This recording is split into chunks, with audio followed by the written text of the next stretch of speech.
नमस्ते। मैं डॉक्टर लता अग्रवाल, इतिहास विभाग, सम्राट पृथ्वीराज चौहान राजकीय महाविद्यालय अजमेर। आज हम एमए फाइनल हिस्ट्री के ग्रुप बी के paper 5th polity and economy of India 1200 to 1750 के विषय मध्यकालीन भारतीय इतिहास के प्राथमिक स्रोत, जिसमें पुरातात्विक स्रोत के बारे में अध्ययन करेंगे।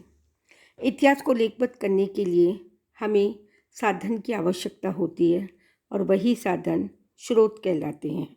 स्रोत दो प्रकार के होते हैं, पुरातात्विक और साहित्यिक। पुरातात्विक स्रोतों में शिलालेख, स्मारक, मूर्तियाँ या उत्खनन से प्राप्त अवशेषों को कहते हैं और जिनसे हमें इतिहास की भौगोलिक, सामाजिक, धार्मिक, आर्थिक, राजनीतिक जानकारी प्राप्त होती है। साहित्यिक स्रोतों में विभिन्न भाषाओं में तने, पत्ते या पेपर पर समकालीन या तत्पश्चात लिखे गए ऐतिहासिक लेख साहित्यिक स्रोत होते हैं। पुरातात्विक स्रोत मूक अवश्य होती हैं, परंतु उनमें निहित ऐतिहासिक तथ्य प्रामाणिक एवं निष्पक्ष होते हैं। ये पुरातात्विक स्रोतों के अवशेष जो तत्कालीन ऐतिहासिक जानकारी प्रदान करते हैं, ये प्राथमिक इतिहास के साधन हैं, जिससे हमें उस समय की समसामयिक जानकारी प्राप्त होती है और ज्ञात होता है कि उस समय का भूगोल, समाज, धर्म, अर्थव्यवस्था और राजनीति किस प्रकार की रही होगी।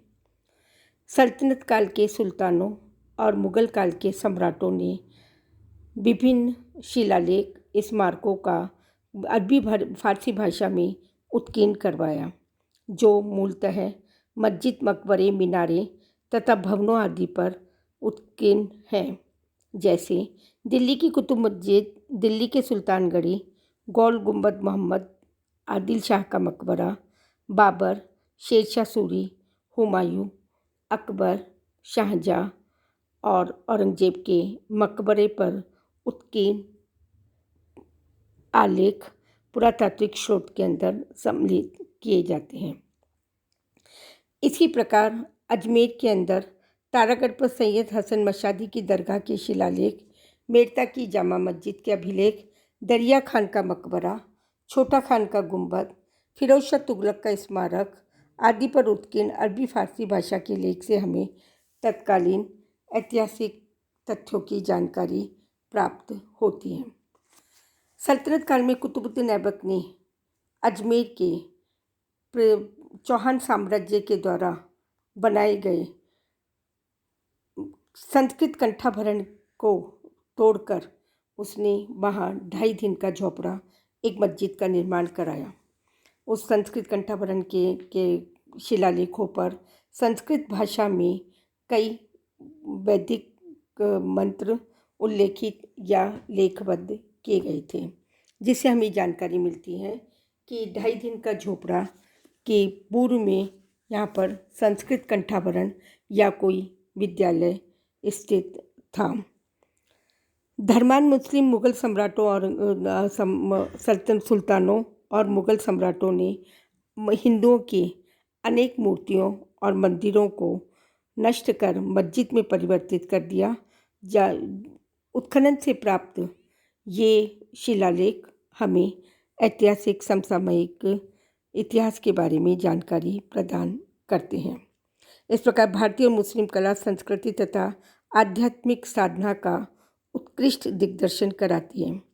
पर्सी ब्राउन ने अपनी पुस्तक इंडियन आर्किटेक्चर के 6ठे संस्करण में लिखा है कि भारत मुस्लिम स्थापत्य कला इंडो इस्लामी नाम से जानी गई।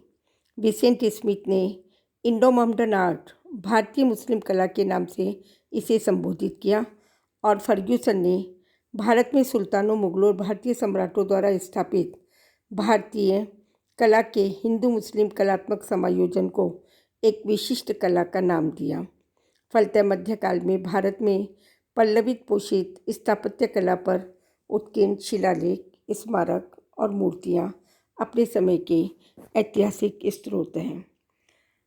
होम असाइनमेंट के अंतर्गत मध्यकालीन भारत में पुरातात्विक स्रोतों पर एक लेख लिखिए। धन्यवाद।